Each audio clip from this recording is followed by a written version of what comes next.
ऐसे प्राणायाम करते करते थको ही नहीं। अनुलोम विलोम ऐसे वायु मुद्रा में बैठ के बस ऐसे करते रहो। ज्यादा जोर मत लगाना, जोर लगाने से ना माथा भारी हो जाता है, थक भी जाते हैं।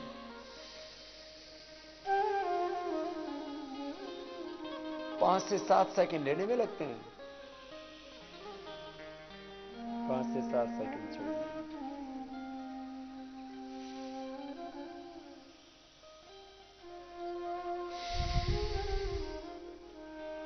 बाएं चंद्रेश्वर है, दाहिना सूर्येश्वर है।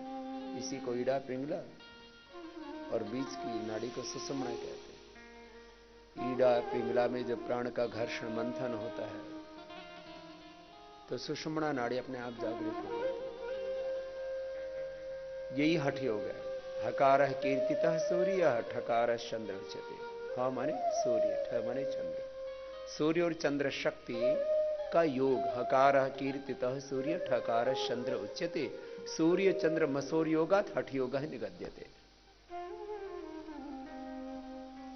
और ऋषियों ने इसी को दूसरे शब्दों में कहा, अग्नि सोमात्मकम इदम जगत।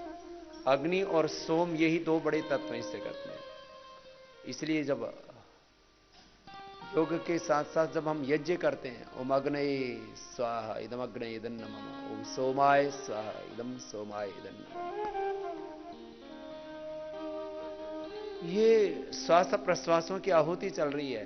पुरुषो वाव यज्ञ, जीवन यज्ञ है, श्वास प्रश्वास की आहुति है। जब हम श्वास लेते हैं तो अपाने जो वती प्राणम प्राणे अपानम तथा परे प्राणा प्राण गतिरुद्ध्वा प्राणायाम परायणा।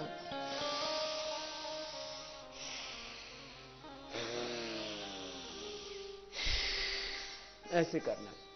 चलिए दोनों हाथों को कंधों पर रख लीजिए। एक बार ऐसे लंबे लंबे श्वास। तो ऐसे अनुष्ठान की तरह प्राणायाम करना है। जब ऐसे प्राणायाम करेंगे ना तो जीवन का पूरा रूपांतरण हो जाएगा। फिर जो आपको यहां डिसिप्लिन सिखाया गया है ना, बस इसका पालन करना। युक्ताहार विहारस्य, बोलिए, युक्त चेष्टस्य कर्मसु युक्त स्वप्नावबोधस्य योगो भवति दुःखः। योगस्थः कुरु कर्माणि संगम त्यक्त्वा धनंजय। सिद्ध्य सिद्ध्यो समो भूत्वा समत्वं योग उच्यते। योगः कर्मसु कौशलम् योगचित्तवृत्ति निरोधः तदा द्रष्टुः स्वरूपे अवस्थानम् योगो हि प्रभवाप्ययौ अभ्यास वैराग्याभ्यां तन्निरोधः। देख थोड़ा थक जाओ ना बैठे बैठे तो ऐसे एक बार ऐसे हिला लिया करो, थोड़ा ऐसे कर लिया करो। अभ्यास करना है हमें जीवन को अच्छा बनाने के लिए, योगी बनने के लिए, निरोगी बनने के लिए, उपयोगी बनने के लिए। अभ्यास ही जीवन है। क्या बोला मैंने, बोलो।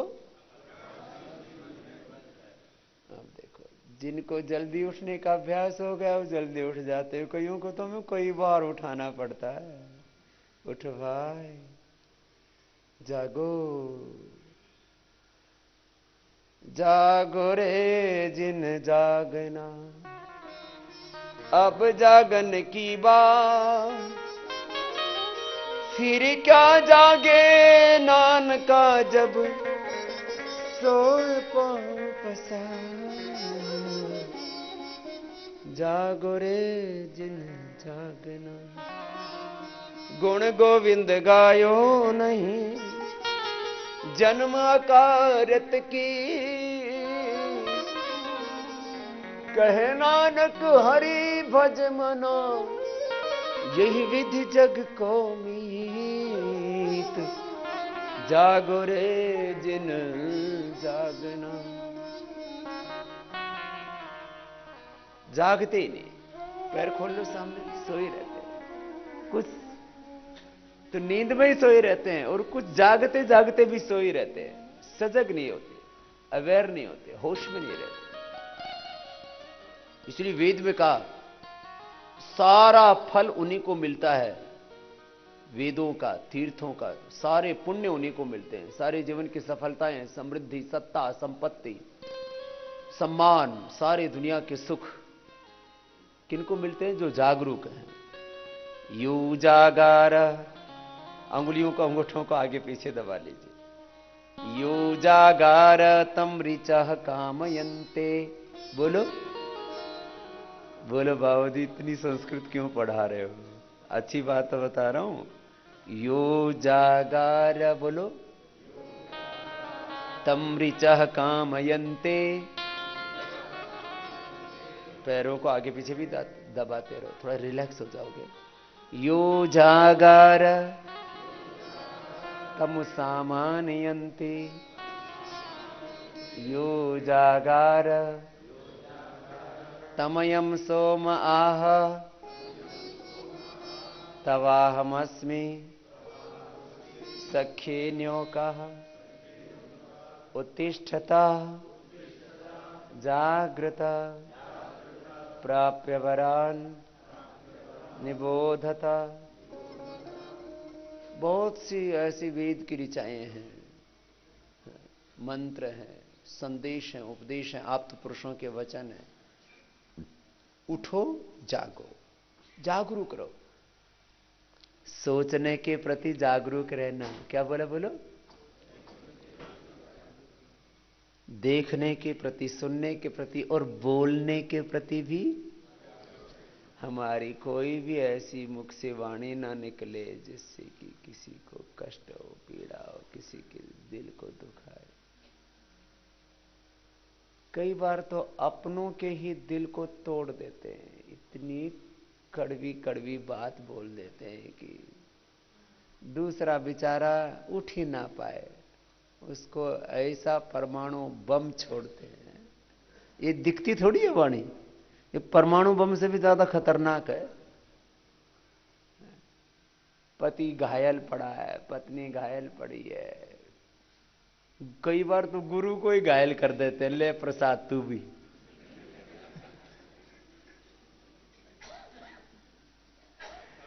हाँ, कई बार बच्चों को ऐसे शब्द बोल देते हैं। मैंने देखा कई बच्चे घर ही छोड़ के चले गए, 20-25 साल बाद माँ बाप से मिले। मैंने कहा क्या हुआ? तो बोल कुछ ऐसी बात बोल दी थी माँ बाप ने कि उसी दिन से घर छोड़ दिया कि तू नालायक, कुछ नहीं कर सकता, तो निकम्मा है, पता नहीं कौन कहां से, कौन से हमारे जन्म, कौन किस जन्म के कौन से फल थे कि तो हमारे घर में पैदा हो गए। पता नहीं ऐसे बोले, कुछ कड़वी बात बोल दी, उसी दिन से घर छोड़ दिया। पढ़ाई लिखाई की अपने आप मेहनत करके, फिर बोलो मैंने ऐसा सोचा कि कुछ बड़ा करके दिखाऊंगा। वैसे ठोकर तो एक बार लगनी चाहिए जोर की सबको। वो तो ठीक है उतना तो, लेकिन वो ठोकर ऐसे नहीं हो कि कुछ ना सुबह से शाम तक निर्दयी होकर के मतलब पीटते रहते हैं। और सबसे ज्यादा ठोकाई किसे करते हैं हम लोग? वाणी से। अपनों के इस बेरहमी से, बेदर्दी से इतने क्रूर हो जाते हैं। कई बार सोचा करो तुम क्या क्या कर्मकांड करते हो ना सुबह से शाम तक, तो तुमको खुद पर ही दया आएगी।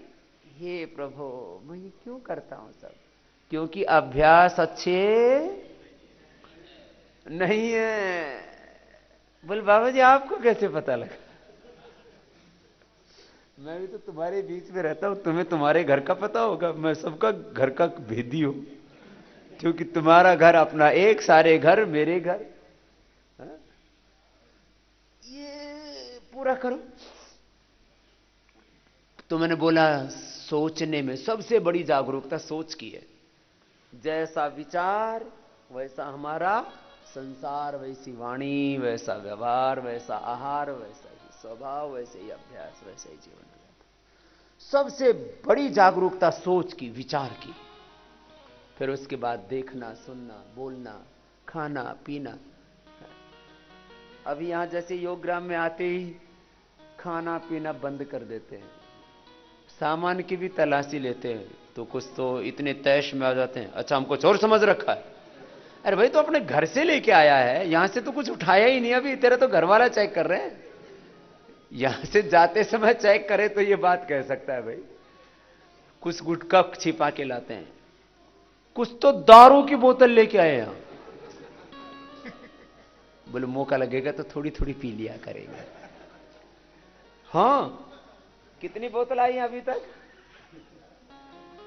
यहां ये गेट के ऊपर ही चेक कर लेते हैं। फिर अब अंदर भी व्यवस्था रखी है, जो वीआईपी हैं उनके अंदर व्यवस्था रखते हैं। वीआईपी आदमी को छेड़ दो ना साहब, खतरे से खाली नहीं। इसलिए हम भी वीआईपी लोगों को आगे बैठा के रखते हैं। मेरा बस चले तो मैं अपने बगल में ही बैठा लूं, सिर पे बैठा के चल, गोल गोल घुमा। क्या होता है ना, आदमी जितना बड़ा हो जाता है ना भौतिक दृष्टि से, किसी के पास सत्ता, संपत्ति, सम्मान, ऐश्वर्य, विभूति, प्रतिष्ठा, पैसा बहुत ज्यादा हो ना, तो आदमी को सोचता है मेरे ऐसा ही होना चाहिए। अरे भाई, थोड़ा सहज भी रहो ना। देखो, भगवान को कितने लोग तो मानते ही नहीं, और कुछ सुबह से शाम तक कोसते ही रहते हैं। चल, तो मैंने कहा क्या रहनी चाहिए सुबह से शाम तक जीवन में? जागरूकता। क्या होनी चाहिए बोलो? जागरूकता। वैसे आप जब मेरे सामने होते हो तो ऐसे लगता है कि बस तुम एकदम योगी बन गए हो, ऋषि बन गए हो, अब बदल गए हो। सारी जागरूकता, वाणी की, व्यवहार की, आहार की, स्वभाव की, विचार की, सारी जागरूकता आ गई। लंबे लंबे श्वास ऐसे 10-15 बार कर लिया, तो ये बीच में थोड़ा सूक्ष्म व्यायाम करवा दिया मैंने कि बैठे बैठे ना किसी किसी का शरीर जकड़ जाता है, सबके शरीर की एक जैसी अवस्था तो नहीं होती। देखो, सर्वाधिक करना प्राणायाम, ये भी थोड़ा कर लो, ज्यादा करने से तो फिर ये हिप जॉइंट दुखने लगते, तो थोड़ा थोड़ा उतना कर लिया करो जितने से ज्यादा दर्द ना हो। प्रारंभ में कोई भी फिजिकल एक्टिविटी करेंगे, आसन करेंगे, एक्सरसाइज करेंगे, प्राणायाम करेंगे, तो थोड़ा दुखेगा तो सही, लेकिन बाद में धीरे धीरे सब ठीक हो जाएगा, है ना। तो सबसे बड़ी बात है, मैंने कहा पूरा जीवन ही क्या है? हमारे अभ्यास, हमारे अभ्यास। इसी को अभ्यास को स्वभाव भी बोलते हैं, इसको हॉबी भी बोलते हैं, इसको नेचर भी बोलते हैं, इसको प्रकृति भी बोलते हैं। आप घरों में रोज सुनते हो ना एक बात, बोले वैसे बहू बहुत अच्छी है लेकिन थोड़ा स्वभाव पता नहीं उसका खराब है। ऐसे तो बहुत ज्ञानी है, कुछ लोग ना बड़े ज्ञानी होते हैं, भावना भी बहुत अच्छी होती है, काम भी खूब करते हैं, लेकिन पता नहीं बीच बीच में कुछ ना कुछ ऐसा ऊटपटांग कर देंगे। फिर उनसे पूछा ऐसे क्यों किया? क्या करे जी, मेरा काबू ही नहीं लगा। गांव में इसको बोलते हैं, जो राजस्थान हरियाणा ये इधर उत्तर भारत में ना, बोले इसकी बाण खराब पड़ रही है ना, इसकी बाण खराब पड़ रही है। तो ये कुछ अच्छी आदतें, क्या है सबसे अच्छी आदत? सुबह जल्दी उठना। कुछ अच्छी आदतें देखो, 5-7 अच्छी आदतें बता देता हूं। सीधे बैठो, कपालभाति करो। सुबह जल्दी उठना और योग करना, ये 2 सबसे अच्छी आदतें। जिसने 2 आदत डाल ली ना, उसकी सारी बुरी आदतें अपने आप खत्म हो जाएगी। सारे शुभ के, सौभाग्य के, स्वास्थ्य के, समृद्धि के, सफलता के, ऐश्वर्य के द्वार खुल जाते हैं। सुबह जल्दी उठना और योग करना। कई बार ना चीजें समझ में नहीं आती, बहुत लंबी चौड़ी। अब मैं आपको सैकड़ों बातें बता सकता हूं 5 मिनट के अंदर। क्यों? क्योंकि मुझे ज्ञान है, क्योंकि मुझे अनुभव है। लेकिन वो सैकड़ों बातें याद तो नहीं रहती, कई बार उसी में कंफ्यूज हो जाते हैं।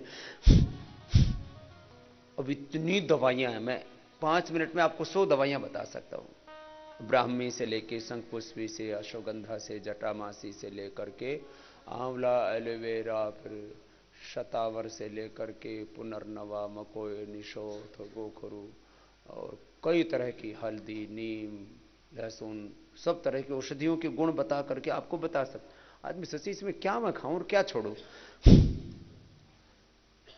ऐसे ही धर्म कर्म की बहुत सी बातें हैं।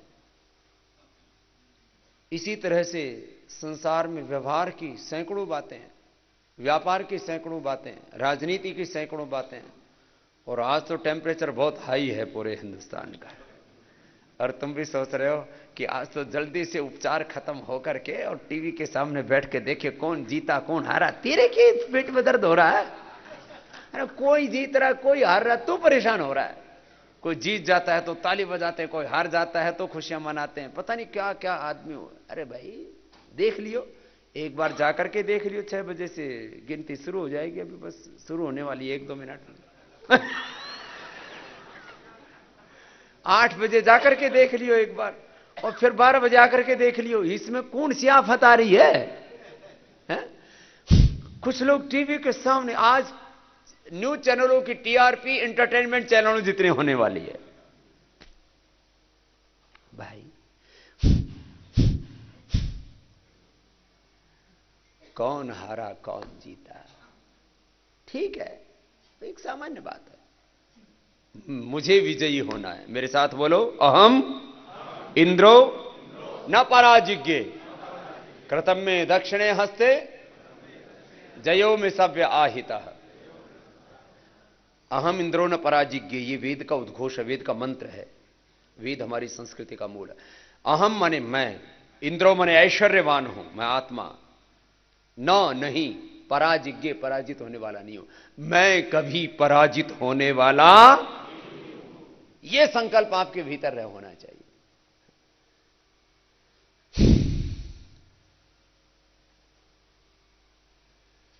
मुझे अपने मोटापे पर विजय पानी है, मुझे अपनी शुगर पर, मुझे अपने उच्च रक्तचाप पर, डिप्रेशन पर, मुझे अपने आर्थराइटिस पर, मुझे अपने अवसाद पर, मुझे अपने भीतर की सारी कमजोरियों पर, पराधीनताओं पर विजय पानी है। मैं पराजित नहीं होऊंगा। मैं शरीर का गुलाम नहीं हूं, मैं इंद्रियों और मन का गुलाम नहीं हूं, मैं चाट मसाले का गुलाम नहीं हूं। कुछ लोग तो जलेबी की खाते और जलेबी की तरह टेढ़े टेढ़े, लड्डू की खा के खुद गोपाल। मैंने एक से बोला, मैंने कहा देखो कोई भी हमारे भगवान राम जी को देखो, कृष्ण जी को देखो, लक्ष्मी दुर्गा सरस्वती को देखो, हनुमान जी को देखो, सब बलवान तो हैं लेकिन कोई पेट वाला नहीं है, तोंद वाला नहीं है। बोला स्वामी जी आप तो ऐसे बोलते रहते, हनुमान वो तो है, गणेश जी भी तो है। मैं अपना देवता भी अपने बना रखा है। ये सच बात तो ये है कि गणेश जी को पेट था ही नहीं, तो मोटे पेट वालों ने सोचा हमें सब टोकते रहते हैं तो एक अपना भी बना लो।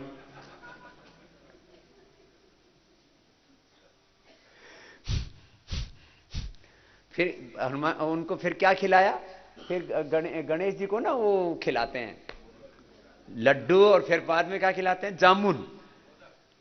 मोदक के बाद जामुन खिलाते हैं। मैंने कहा ये क्यों खिलाते? बोला डायबिटीज हो गई थी, तो दवाई भी खिला देते हैं हनुमान गणेश जी को।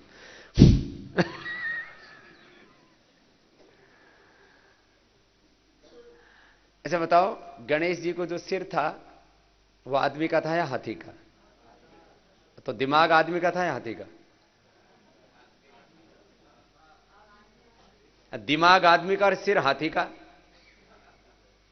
फंस गए ना? गणेश जी दरअसल एक प्रतीक है। बड़ा माथा होना चाहिए। This is symbolic, this is not realistic.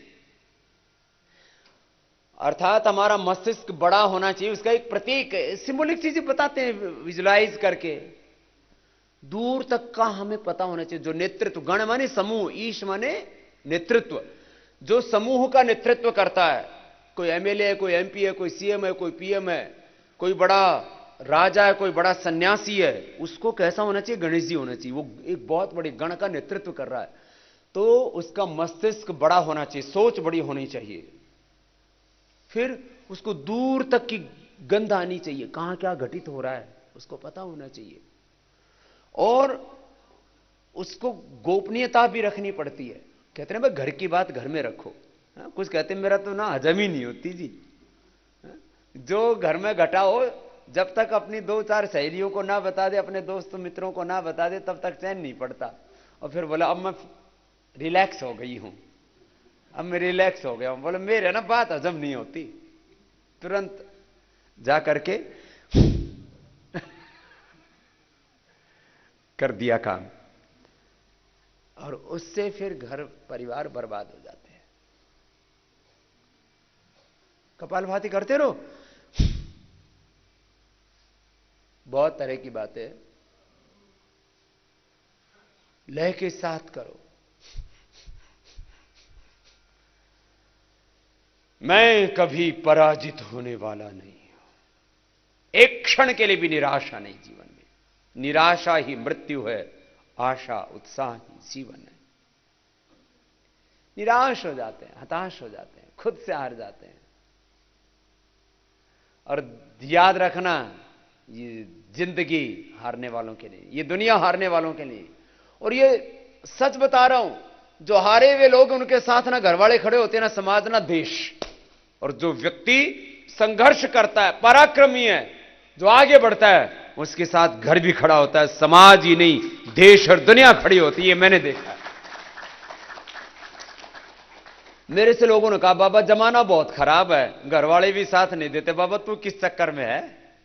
मुझे लोगों ने, हजारों लोगों ने कहा, और उदाहरण देते हैं इसके लोग। लेकिन मैंने देखा, मैं करीब 20 लाख किलोमीटर से ज्यादा पूरे हिंदुस्तान में घूमा हूं। एक बहुत बड़ी योग की चेतना, योग को हमने जन आंदोलन बनाया, आयुर्वेद को हमने जन आंदोलन बनाया, काला धन भ्रष्टाचार व्यवस्था परिवर्तन को हमने जन आंदोलन बनाया, और बड़ी बड़ी राजनीतिक पार्टियों की चूल्हे तक हिला दी, जड़ें भी हमने हिला दी। सारे काम हमने करके देखे, कोई बिना स्वार्थ के, बिना लालच के, परमार्थ के। ये देश मेरा आगे बढ़े, देश का गौरव बढ़े। ये भारत ऋषियों का देश है, भगवान का देश है। आयुर्वेद के साथ साथ, योग के साथ साथ, अब तो हमने प्राकृतिक चिकित्सा को भी जन आंदोलन बना दिया है कि भाई इसको भी समझो, ये बहुत बड़ी विधा है ये भैया। अब तात्विक रूप से पूरी ऋषि संस्कृति को हमें जन आंदोलन बनाना है, और एक आध्यात्मिक भारत, ये हमारा सपना है। ना हमारा कोई इस्लामिक एजेंडा है, ना हमारा कोई ईसाइयों की तरह कोई धर्म परिवर्तन करने का, मुसलमानों की तरह, या कोई जैनिज्म, बुद्धिज्म, या ना कोई हिंदुत्व का एजेंडा है। हां, कुछ लोग कहते हैं हमारा एजेंडा हिंदू राष्ट्र बने, कुछ कहते हैं हमारा एजेंडा है सारी दुनिया में इस्लाम का झंडा ऊंचा रहे, कोई कहता है हमारा एजेंडा है सारी दुनिया में सब ईसाई बन जाएं, जैन बन जाएं, बौद्ध बन जाएं। हमारा कोई सांप्रदायिक एजेंडा नहीं है, हमारा तो एक एजेंडा है, सारा भारत और सारा विश्व योगमय बने, आध्यात्मिक बने, spiritual India and spiritual world, this is our agenda. और यही सबसे बड़ी बात होगी। कपालभाति करते रहो, ये तो बीच बीच में तो मैं आपको थोड़ा उत्साह दे रहा हूं। मैं कह रहा था कभी हार नहीं मानना, ना अपने से ना अपनों से। सबसे पहले तो हम खुद से हारते हैं, और हारने वाले का साथ कोई नहीं देता साहब, अपना शरीर ही साथ नहीं देता। आप थोड़ा सा शरीर को ढीला छोड़ो, लो गया काम से। मन को ढीला छोड़ो, मन भी कहता है ले मैं तेरा साथ नहीं देता। तुम हार जाते हो तो शरीर भी साथ नहीं देता, बोलो गोड्डे टूट गए, आगे नहीं बढ़ा जा रहा। अब तो मेरे अंदर ताकत ही नहीं रही, क्या करो, उठने की हिम्मत नहीं हो रही। भाई उठ।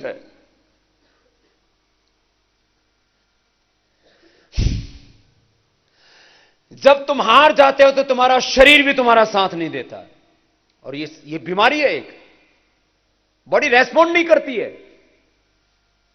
मैंने देखा है लोगों, सारे टेस्ट कराए नॉर्मल। ये कर जी बस हिम्मत नहीं हो रही खड़े होने की।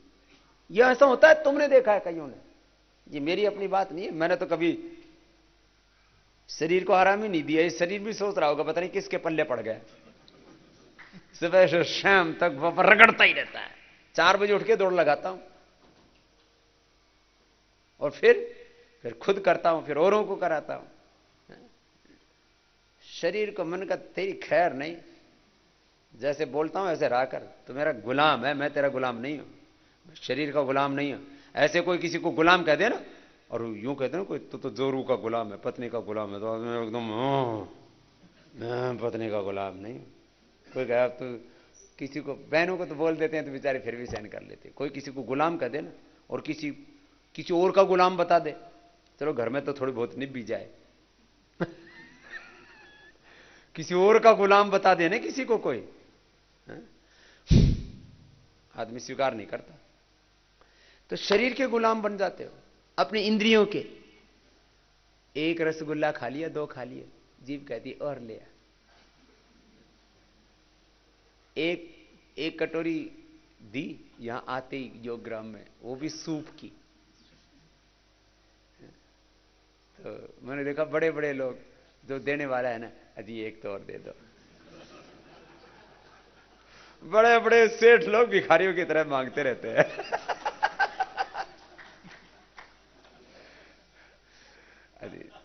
अरे आदमी जीव का गुलाम, कान का जो कर्ण प्रिय हो ना, उसमें खोया रहता आदमी। कान का गुलाम, आंख का तो गुलाम इतना, रात बीत गई देखते देखते, अरे भाई आंख का की गुलामी क्यों कर रहा है, आंख की, कान की। कुछ लोग जब तक थोड़ी सुरसार ना कर ले ना, पता नहीं क्या छिड़कते रहते हैं, फिर कुछ कान में लगाते हैं, कुछ पता नहीं इधर कहां कहां इत्र लगाते रहते हैं। बोले जी मजा सा नहीं आया, जब तक वो छिड़का छिड़की ना कर ले तब तक। नासिका के गुलाम, गंध के गुलाम, शब्द के गुलाम, रूप के गुलाम, स्पर्श के गुलाम। बस बोलो उसको एक बार छूने की इच्छा है, पता नहीं किस किस को छूओगे। अरे आसमान को छू लो ना, छूना है तो। कोई तो हमें ही बोले बाबा जी आपके साथ हक करना, मैंने कहा अपने जंगल में जाके हक करना।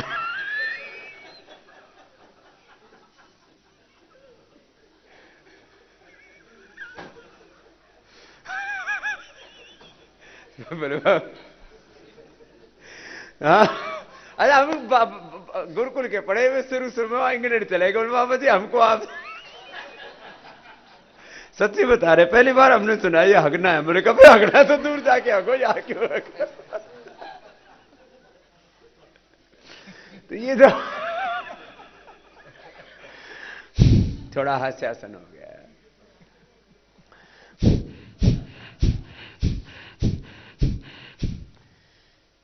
स्पर्श एक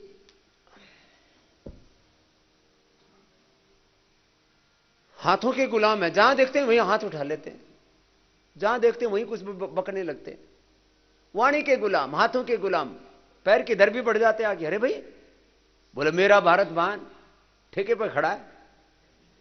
मेरा भारत महान कहां, मेरा भारत तो ठेके पर खड़ा है। भी मेरा भारत महान खाली नारे बोलते रहते हो। देखो शरीर की गुलामी नहीं, इंद्रियों और मन की गुलामी नहीं।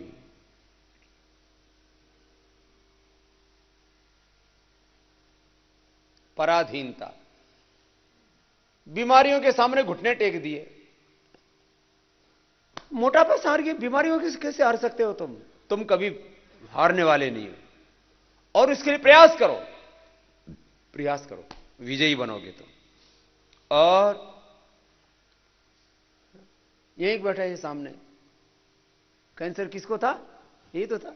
ये देखो इसको गले में इतना मोटा फोड़ा हो गया इतना, और आज कितने साल हो गए, नाम क्या है, सुरेंद्र जैन कल ये बोला, बाबा जी मुझे ना कॉर्पोरेट मेंबर बना लो, मैं 11 लाख रुपए दान देना चाहता हूं। परिवार में 10-11 तो इनके चार्टेड अकाउंटेंट्स हैं। मैंने कहा इतना श्रद्धा कहां से जगी? बोले बाबा जी ये जीवन जो है ना बस आपकी कृपा से योग के द्वारा ही बचा है, इसलिए मैं सोचता हूं कि मैं जिंदगी में कुछ भी पतंजलि योग पीठ के लिए कर पाऊं, ये मेरा सौभाग्य होगा। गले में कैंसर हो गया था, और गले में कैंसर 99% लोगों के काबू में नहीं आता। पहले ऑपरेशन करते हैं, फिर वो छेद भरता ही नहीं है, और पता नहीं। अब इसको कितने साल हो गए? 8 साल हो गए। 8 साल हो गए। अब सारे टेस्ट करते रहते हो ना बीच बीच टेस्ट करते रहता हूं, एकदम फिट हूं बाबा जी बस। अब इसको कोई कह नहीं सकता कि इसको कभी कैंसर था। समर्पण हूं आपके। हाँ। और अभी पूरे परिवार के साथ यहां पर आए। हाँ।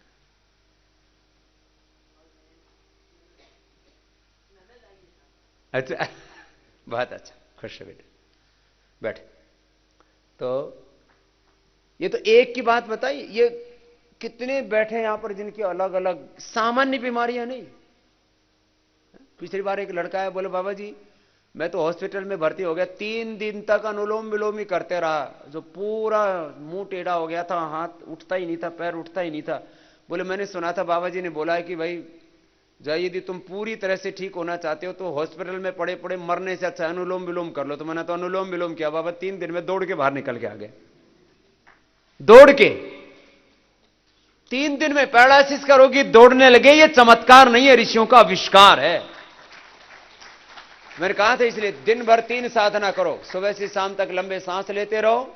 जो डायबिटीज के पेशेंट हैं, जो हार्ट के पेशेंट हैं, और जो कैंसर के पेशेंट हैं, SLEMS ऑटोइम्यून डिजीज के पेशेंट हैं, दिन भर अनुलोम विलोम करते रहो जब भी मौका लगे, और दिन भर ब्रह्म भाव में रहो कि जो कुछ है सब भगवान का ही है, भगवान से ही है, भगवान में ही है, सबके मूल में भगवान ही है। आदमी के तो बस में बॉडी का एक सेल, और इस पूरे यूनिवर्स में एक एटम तक कोई, एक परमाणु, कोई कितना ही बड़ा डॉक्टर साइंटिस्ट हो, कितना ही बड़ा कोई दुनिया भर का ऐश्वर्य रखने वाला आदमियों को एक रचना नहीं कर सकता छोटी सी।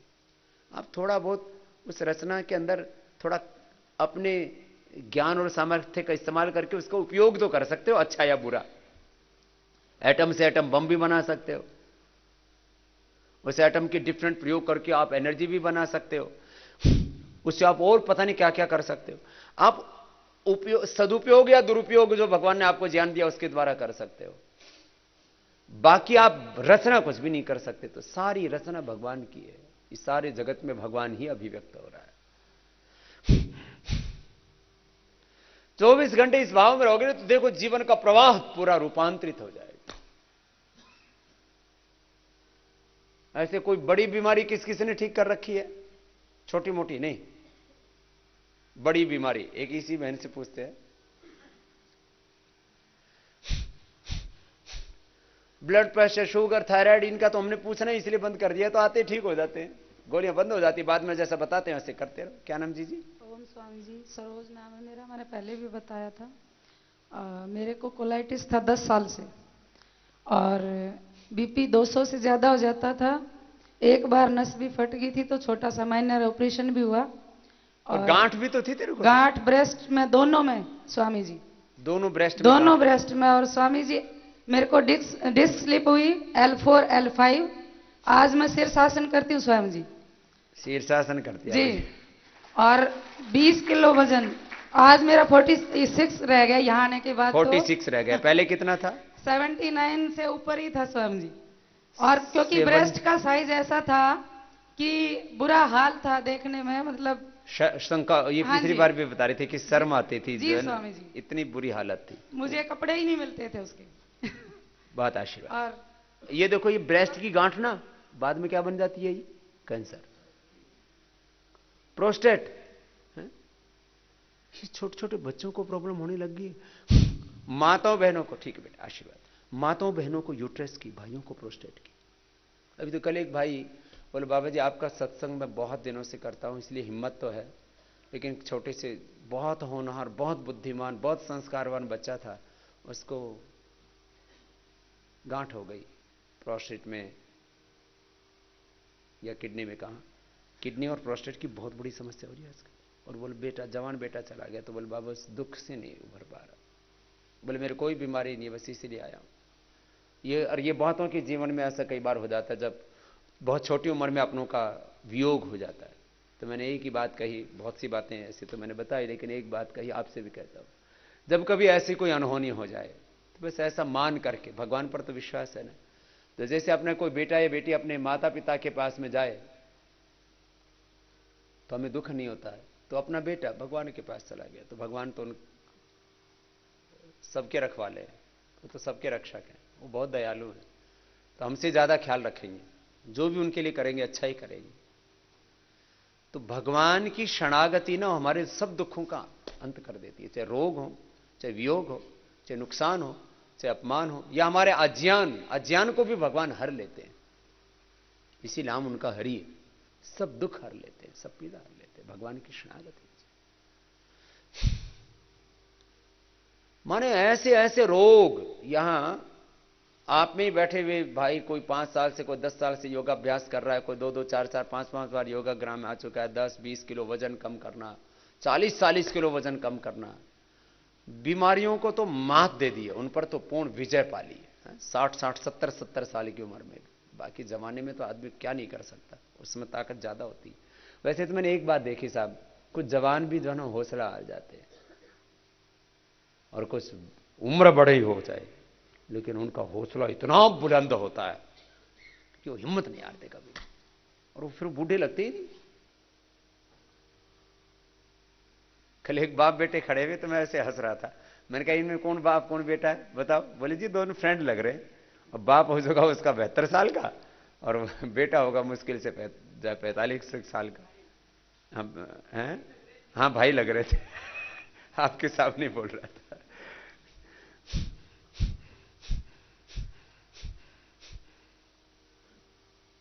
योग से ना, योग करो, मैं कह रहा था जीवन में आदत, अभ्यास की बात कर रहा था। अभ्यास और वैराग्य, ये 2 जीवन के साधन याद रखना। अभ्यास का अर्थ है सुबह योगाभ्यास से अपनी जीवन शुरू करो, सारे फिर अभ्यास अच्छे हो जाते हैं।